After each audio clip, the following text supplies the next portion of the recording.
we're going to switch it over to the NFL.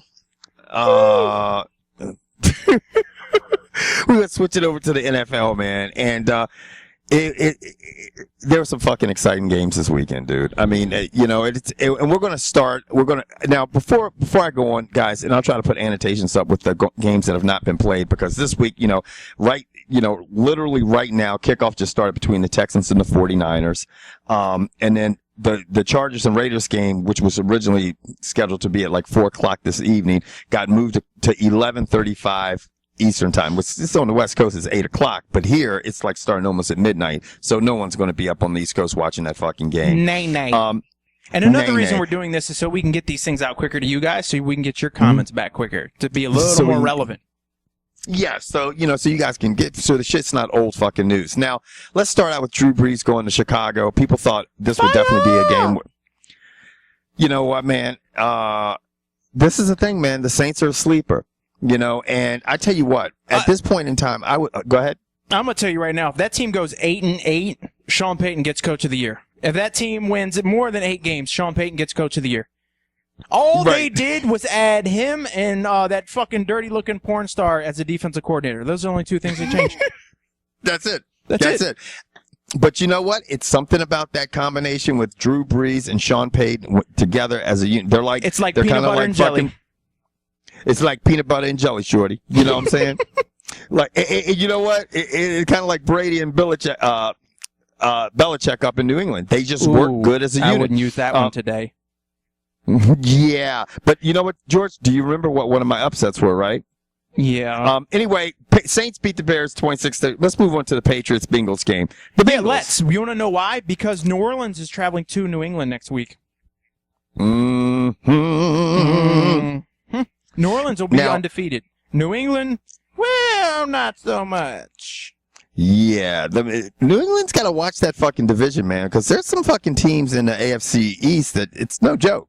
That's right now. I mean, I think the Patriots have squeaked out some wins. They look great. God, don't let us talk too much shit about the Patriots, because when you talk about the Patriots, the Cowboys, the Packers, the Steelers, because those are all your big popular franchises, people will like dig up in your asshole. And we're like, look, man, we're just calling it the way we fucking see it. New England's going to have an uphill battle next week. I mean, they lost a game in Cincinnati to a hungry Cincinnati team, and I think last week I said this is a game Cincinnati needs to win to show the rest of us that they're for real. And they did. They won the game.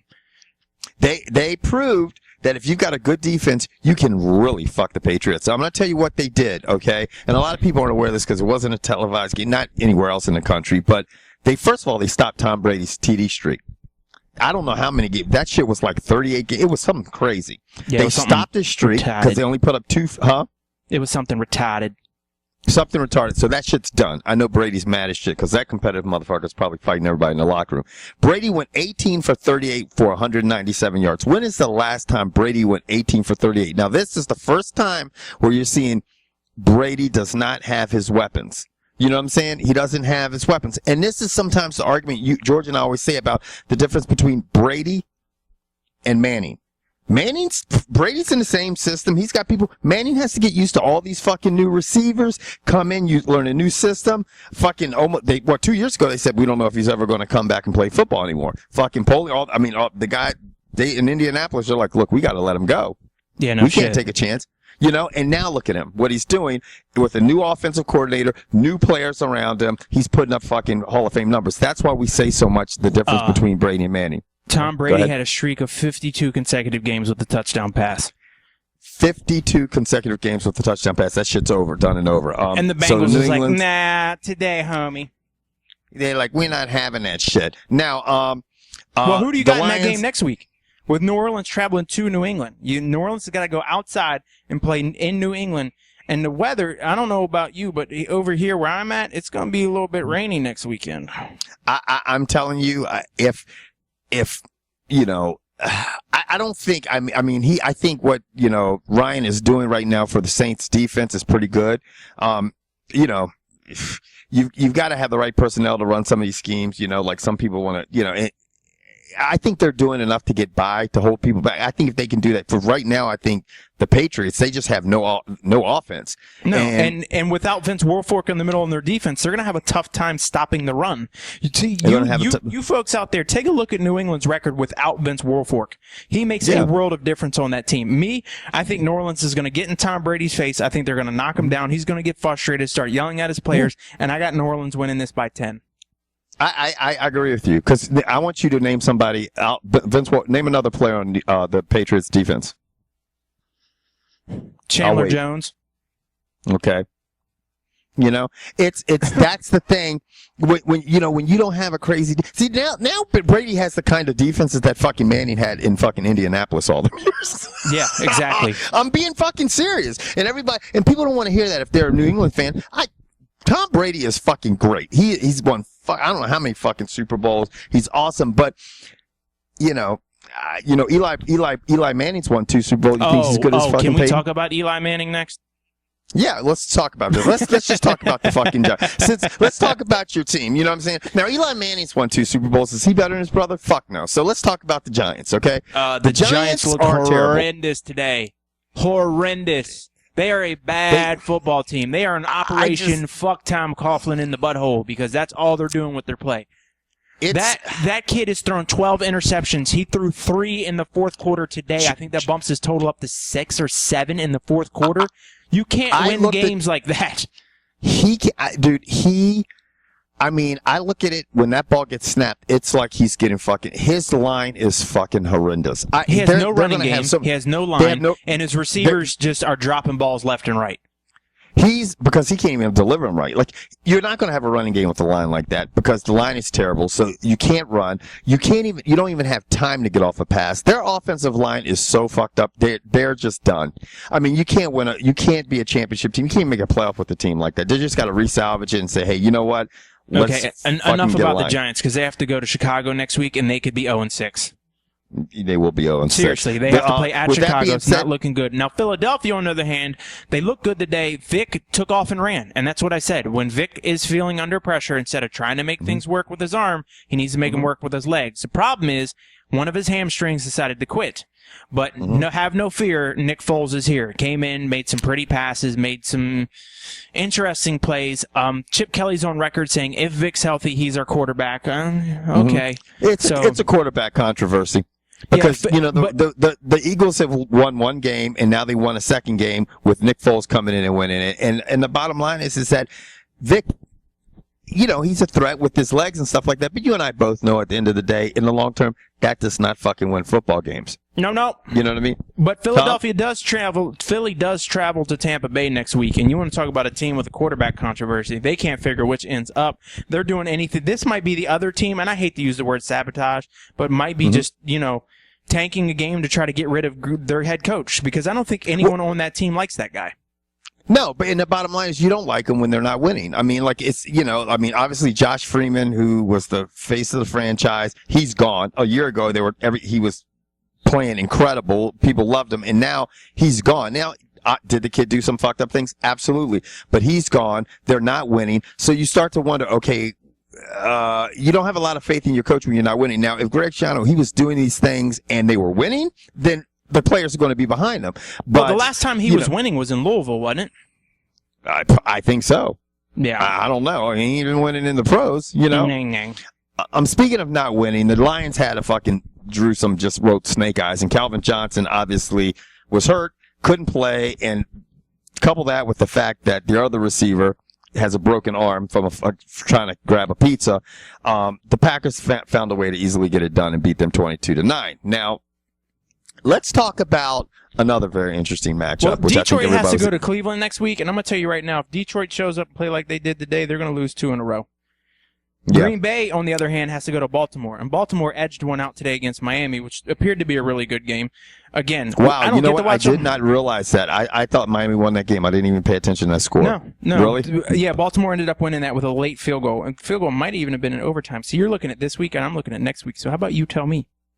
Right. Now, I'm thinking next week, I'm thinking Detroit's going to get another loss. Because unless Detroit's headed to Cleveland, and you got them losing, huh? I think Cleveland's playing great, but I mean, I was trying to say basketball. Damn, I'm terrible. Great football right now. Even without Hoyer, I think they can get the win over Detroit. I just think Detroit, if Calvin Johnson's in the lineup, that's fine. If he can come back and he's okay. But I think you have no pass threat, and they'll be ready for it. Like, they'll say, okay, who are you going to throw to?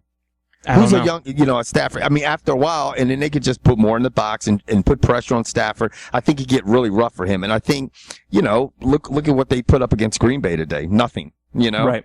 And now let's talk about the Seahawks and the Colts. Excellent segue, because I cannot wait to talk about the Seahawks matchup next week. The Colts got behind early. I don't think anyone expected the Colts to do what they did. They came back and won the game. And I'm going to tell you what, to me, if I had to start now just bear with me. If I had to start a franchise tomorrow and I had to pick one player, I'm sorry, I'm taking Andrew Luck. Well, I'm going to tell you what they're doing, man, and everybody can, and bear with me, George, while I ramble just for about a minute or so, okay? Take your time. The Indianapolis Colts they're the biggest surprise team, and what they're doing, George is right. They're building the best franchise, and that's why they picked Andrew Luck. But not only are they doing that, they're building a team. This is what they're doing. Have you noticed? No, his Andrew Luck's pass percentage has gone up. It's not like it was. It's probably like in the high 60s now from like the high 50s last year, because they're doing these short routes, and they're doing, who did they go out and get? Who are their two running backs? Trent Richardson and fucking Ahmad Bradshaw. Two guys that fucking pound the ball. Physical running. So what they're doing, they're developing. They're saying, you know what, Andrew? Don't go deep. Don't worry about that. We're going to ground and pound. Because you know what? When it comes playoff time, who are the teams more than likely they will face? Tell me. In the AFC. Oh, this is where I get to chime in? Yeah. Who do you think? I mean, but you're going to look at the perennial teams. You're going to be looking at the Steelers. You got to look at what Cincinnati does. You're going to be looking at New England. You got to look at Denver. I mean, here's the thing. With Denver, you want to keep the ball away. And what's the best way to keep the ball away from Denver? Ground and pound. Short. Ground and pound. 3-4 yards at a time. That's right. More than likely, they know they will be facing Peyton Manning with Denver and probably Tom Brady in New England. And the way to beat those teams is to keep those two guys off the football field. And if you can chew up the clock, short routes, ground and pound football, physical football, go down with a quarterback that does not make mistakes and stuff, you can win. And they're doing that, and they're 4-1, and they've got a pretty decent defense, too. And that's what happened today. They came back on Seattle. They had special teams play. Their defense stepped up. Their offense stepped up, and they handed Seattle their first loss. Now, Seattle next week gets to play at home, which, they are virtually unbeatable. 12th man is their thing at home. But the Tennessee Titans are coming to town. And you know what? If I had to pick an upset of the week, if I had $50 that I didn't care about, I'd put it on Tennessee. Straight up. I wouldn't take the points.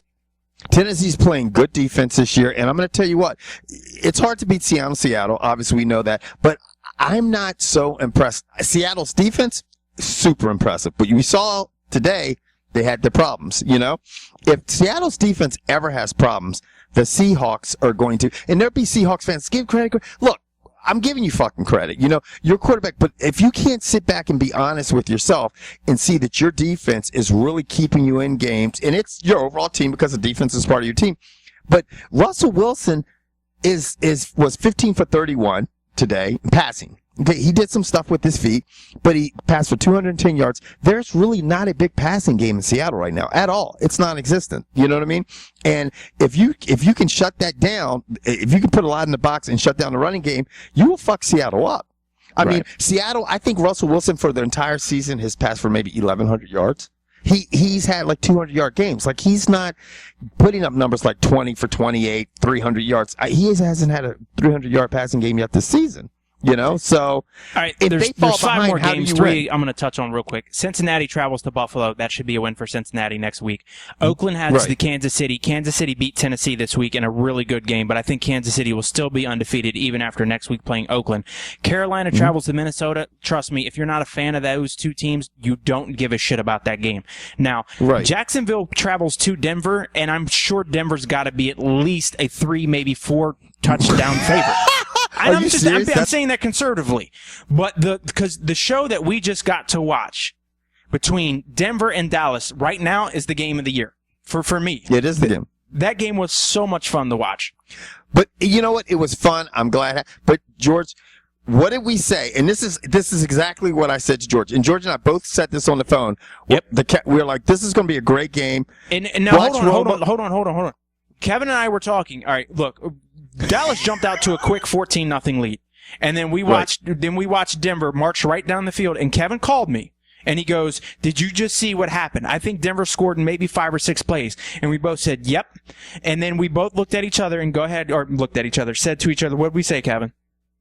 We said, you know what's funny? I go, you know what? This will be a crazy game, basically. I said, you know what? Romo will probably fucking have a spectacular game, but you know what, George? It doesn't matter because he'll probably have a fucking great game. And this was when it was 14-17 or something early. He'll probably have a spectacular game, but you and I both know when it's really on the line, he's going to blow it. And sure enough, we said that. Tony Romo did. And that's what we said. And you know what? It's sad because, I mean, obviously, George is the Eagles fan. I'm a Redskins fan, so we love to see the Cowboys lose. But with that being said, Tony Romo had a spectacular fucking game. And if he only threw one interception, which in 5 TDs. So it's still a spectacular game because he passed for over 506 yards, which no Dallas Cowboy quarterback has ever done, right? But the bottom line is it's when he threw the fucking pick. You know what I mean? It's like he's fucking, oh my God, dude, the guy has such bad luck. Yeah, and Denver's defense was on roller skates the whole game. Their defense looked horrible. The Dallas Cowboys defense didn't look much better. I mean, it was a great game to watch from a point standpoint. Now, I said, Jacksonville's going to Denver. Denver's got to be a 21-point favorite, I'm guessing, at least. But the big game, next Sunday night at 8:30 on NBC, on national TV, the Washington Redskins go and play the Dallas Cowboys. It could end up one of two ways. I mean, the Redskins are always going to. RG3 obviously plays good football in Dallas because that's where he's from, and he has a lot of fans down there. But if Romo plays like he played today, he will destroy the Washingtons. Now, I will say this: he'll light the fuck out of their secondary. But I will say this: our friends were texting me and saying, "Man, he's going to light up Washington secondary." But there's one thing: the Broncos had. I do honestly think that the Redskins, if they can play like they played, have a much better pass rush. Their linebackers in there, you know? Because the Broncos were getting pressure with just 4 people, and I wouldn't take either one of the defensive ends for the Broncos over the 2 kids that the Redskins start. Arakpo and your other kid, Adam, what's his name? They're going to be all over fucking Tony Romo. Yeah, they're one thing about it is Arakpo and Kerrigan do not miss tackles. If they get in, they will sack your ass. Now, bottom line is if they don't get to them, you got problems. Yeah, because you got Dez Bryant, who's a big physical receiver. The resurgent of Jason Witten. Good Lord, he had a hell of a game. And that's the problem. The Redskins have. They have problems covering, the tight ends and backs out of the backfield. It's that they could throw slants and those little short passes and eat the Redskins up all day with that shit. Are they? Just they're go not going to put D'Angelo coverage. Hall and Dez Bryant, are they? Yeah, they will. Oh. They'll put him up on Dez. And he might play him good. He's played him pretty decent in the past, to be honest with you. It's D'Angelo Hall. I think that's D'Angelo's best bet is to try to get physical and deal with a big physical receiver because we saw what he looked like trying to chase Deshaun Jackson around. Yeah, I think I think the big receivers he does better against because they're not as fast. I think the last time that cat was good, he was playing in Atlanta, and before that was Virginia Tech. Pretty much, But I mean, I love to see the Redskins win this game. Obviously, I'm a Redskins fan. I just don't see it happen. It's going to be that's a tall order, man. Yes. In Dallas, it's a tall fucking order, man. And they're 2-3, and literally, if the Redskins pull this shit off, then you're going to have fucking a 3-way tie for first place. Oh, it's going to be such a mess. Yeah. So, going on, I think that's pretty much wraps it up. We obviously Thursday night we had the Bills and the Browns. The Browns, got it done, 37. The Bills now have a quarterback problem because C.J. Manuel's hurt, and Pat White's is actually in town now, getting some looks. That'd be kind of interesting to see Pat White play for the Bills. Why not give no? Why hasn't anyone jumped on Josh Freeman yet? Well, I think somebody will probably jump on him. It's just a matter of time. It's funny. You know how we were talking about Alex Smith and he was doing the last 2 games. Alex Smith, even though the Chiefs have pulled it out, he's been a little shaky. Well, it happens. Yeah. Anyway, guys, let us know all your thoughts, comments below. We are fucking out of here.